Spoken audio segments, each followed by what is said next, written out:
안녕하세요. 하나뿐인 피부과 전문의 정하나 원장입니다.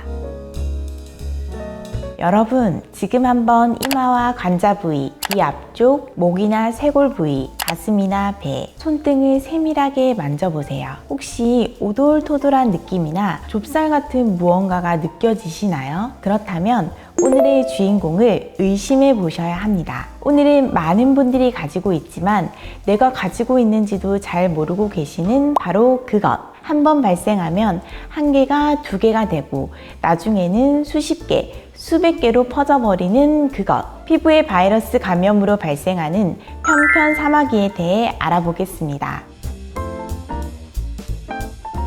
편편사마귀는 인유두종 바이러스, 휴먼 파필로마 바이러스에 의해 감염되는 바이러스 피부 질환입니다. 이 바이러스는 타입이 수백 가지라서 우리 몸 다양한 부위에서 많은 질환의 원인이 되는데요. 편편사마귀는 이중 HPV 바이러스 3, 10, 28번형에 의한 감염입니다. 보통 2에서 3mm 크기이고 이름처럼 편편한 사마귀인데요. 표면이 살짝 거칠면서 피부에 납작하게 딱 달라붙어 있는 동그란 모양입니다. 살색이거나 옅은 갈색으로 보통 동그란 모양인데 여러 개가 합쳐지면 포도 모양으로 변하기도 합니다. 내 얼굴에도 편편사마귀가 있는지 궁금하시죠? 그럼 휴대폰에 손전등을 켜서 거울 앞에서 45도 각도로 비춰보시면 얼굴 표면을 자세히 보실 수 있습니다. 그냥 형광등 아래에서는 잘 안 보이세요? 사진과 비슷한 편편사마귀가 있는지 한번 찾아보세요. 평소에 이렇게 피부 표면을 자세히 볼 일이 없으니 보통 진단을 받으실 때 대부분 편편사마귀인 줄 모르시고 내원하세요. 얼굴과 목에 뭔가 오돌토돌 만져져요. 좁쌀 여드름 같은데 자꾸 퍼져요 하면서 오세요. 가끔 잡티나 검버섯으로 알고 잡티 제거로 오셔서 진단 받으시는 경우도 많습니다.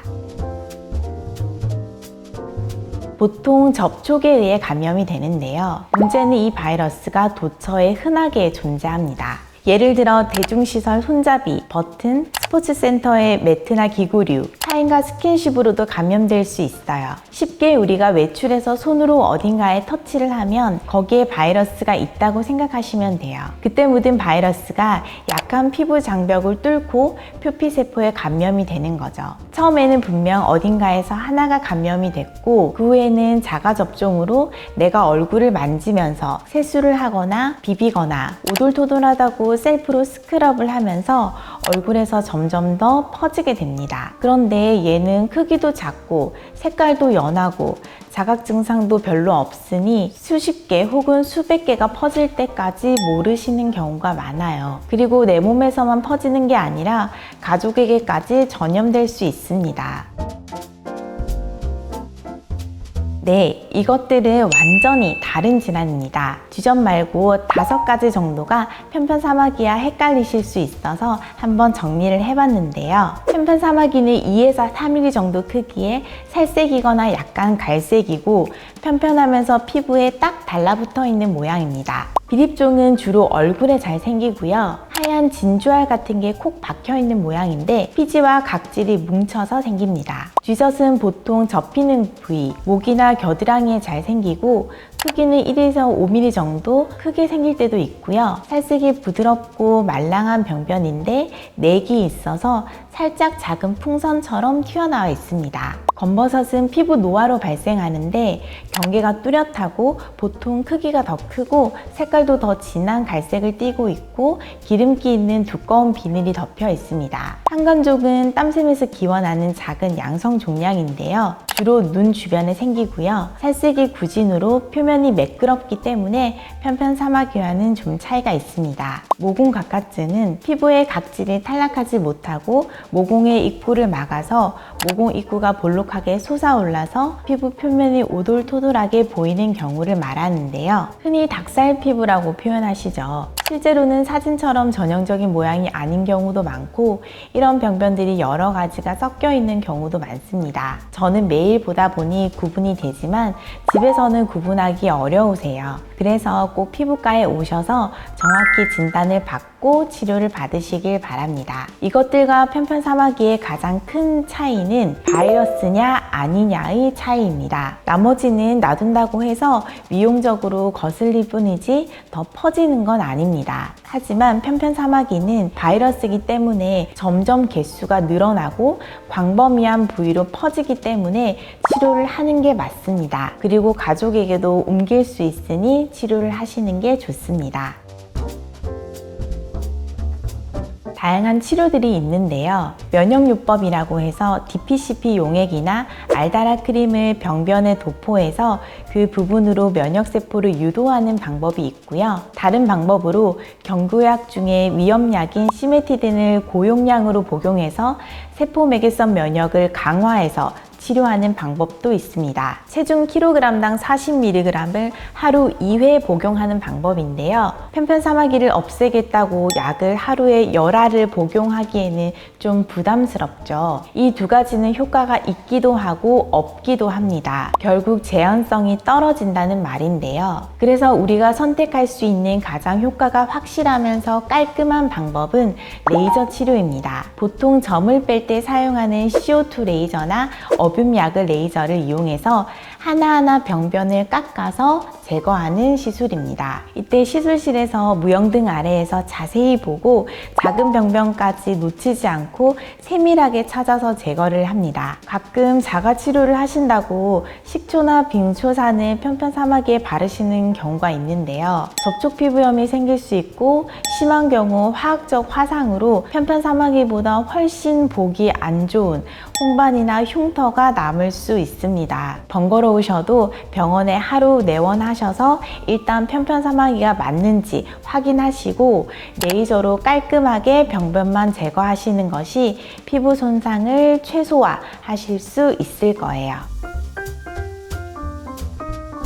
편편사마귀 치료의 가장 큰 불편함은 치료 듀오덤을 붙이는 관리적인 부분이실 겁니다. 수백 개를 일일이 다 붙일 수도 없고 대부분 병변이 피지선이 많은 얼굴이나 목 부분인데 여기에 듀오덤을 오래 붙이면 어떻게 될까요? 모공이 막혀서 피지가 정체되면서 블랙헤드나 여드름이 악화되세요. 그리고 듀오덤을 붙이고 나면 좀 끈적거리고 오히려 이걸 떼어내려고 문지르다 보면 재생되고 있던 표피를 벗겨낼 수도 있고요. 그리고 조직학적으로 편편사마귀는 표피층에만 감염된 병변이기 때문에 병변의 깊이를 고려하고 레이저의 과학적인 원리를 잘 이용해서 치료하면 듀오덤을 붙이지 않도록 치료를 할 수 있습니다. 그리고 색소 침착이나 흉터가 없도록 치료를 할 수 있습니다. 관리 방법을 정리해서 말씀드리면요. 시술 당일에 물이 닿지 않는 게 좋아서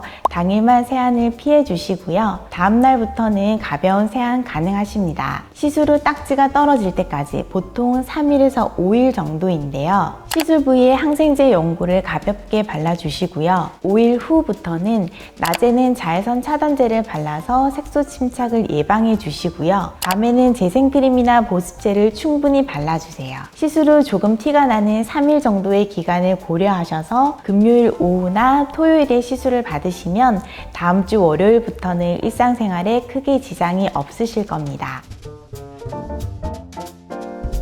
편편사마귀 치료 후에 재발률이 25에서 50% 가까이 됩니다. 눈에 보이는 병변을 레이저로 없앴지만 주변부에 눈에 보이지 않던 잠복 감염이 있을 수 있습니다. 그리고 병변이 너무 많다 보니 한두 개는 시술자도 놓치는 경우가 있습니다. 그래서 치료 후 한 달 뒤에 반복 치료를 하는 것이 꼭 필요합니다. 2번의 반복 치료로 잔여 병변까지 확실하게 제거해야 깔끔하게 편편사마귀를 치료하실 수 있습니다. 그리고 이렇게 한 번 많이 생겼던 분들은 애초에 편편사마귀 바이러스에 좀 취약하거나 피부 장벽이 약한 걸로 봐야 합니다. 그래서 다시 접촉으로 재감염이 잘 되시는 거고요.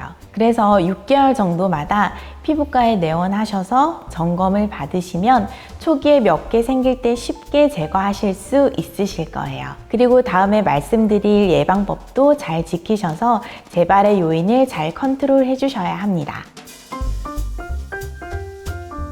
이 바이러스가 도처에 너무 흔하기 때문에 완벽히 피하기는 힘듭니다. 그래도 최대한 바이러스 감염을 피하려면 첫 번째, 일반적인 바이러스 예방법에 준해서 외출 후에 돌아와서는 깨끗하게 손을 씻는 겁니다. 깨끗하게 손 씻기가 별거 아닌 것 같지만 감염병 예방에서 가장 중요하고 기본적인 수단입니다. 사실 감염병의 50에서 70%는 손 씻기만으로도 예방이 가능합니다. 편편사마귀도 마찬가지입니다. 30초 이상 핸드워시로 꼼꼼하게 손바닥, 손가락 사이를 깨끗하게 씻어주세요. 두 번째, 보습제를 잘 발라서 피부 장벽을 강화시켜 주어야 합니다. 접촉에 의해 감염이 되기 때문에 피부 장벽이 약한 경우 더 감염에 취약하거든요. 세콜지 성분이 들어있는 좋은 성분의 보습제를 충분히 발라서 피부 장벽을 튼튼하게 만들어주세요. 세 번째, 만성 피부 질환이 있다면 평소에 잘 관리해주기입니다. 아토피 피부염이 있거나 주사 피부염,